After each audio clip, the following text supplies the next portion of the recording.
YouTube น้อยโจเลยเพราะว่ากวนดีอำมันแต่น้องเลยแลเที่ยวที่น้องตัดขาดใส่เส้นตักหาเอากว่าก็ลองหัวใส่ปีหันน้องเรียนนำนั้นตีย้อนสิบน้องสัน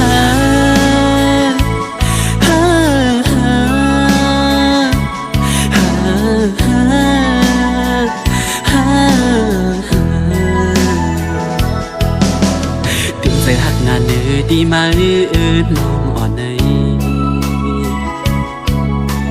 หาสิ่งตั้งตาตีให้ลืมใจตุยอำหัน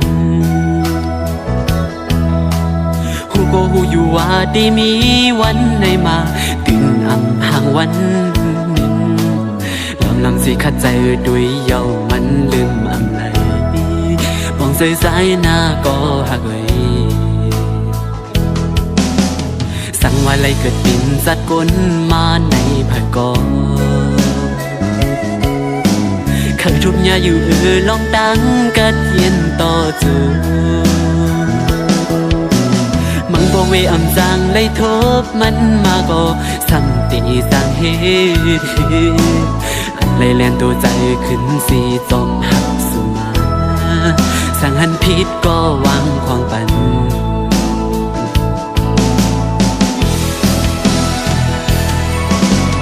ย้อนเพื่อหักไม่น้องนาแล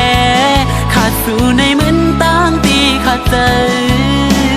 มีมาในปันใจในเมืองกวนเลิกสิ่งเติ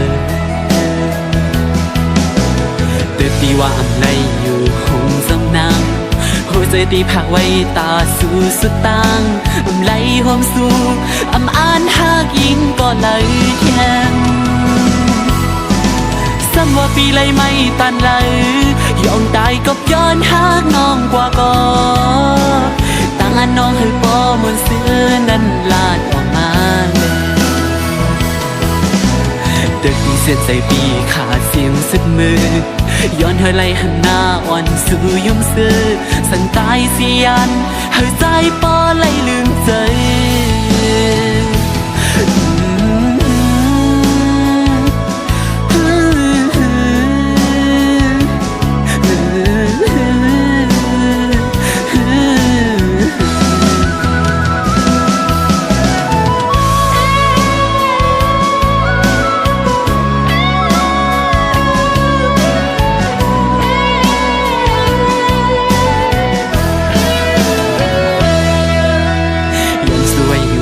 บุญเฮาในศาสติมา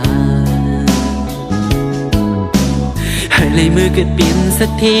มีเงินเยอะนำให้สู่บ้านอ่อนสู่และเฮาไล่หักกันมือต่อสู่เฮาสู่ให้เดิมทนกูลองตั้งมุมมองเกกังหาอย่าให้ทบลองตั้งในใจ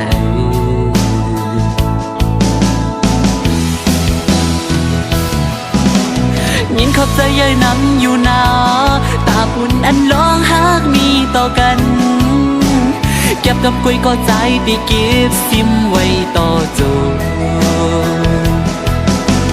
จิ้มเอาเมตตาน้องอ่อนยิ้มสู่มาไหลจงซื้อหูถึงกาขันเป็นกวนหาสืบปันใส่ใจปันตั้งหูพงกลางในจำว่าปีเลยไม่ตันเลยยอมตายก็ย้อนหางน้องกว่าก็ตั้งอันน้องให้ปอมนซื้อนั้นลาดออกมาเด็กที่เส้นใจพี่ขาดเสียงสุดมือย้อนให้ไหลหันหน้าอ่อนสู่ยุ่งซื้อ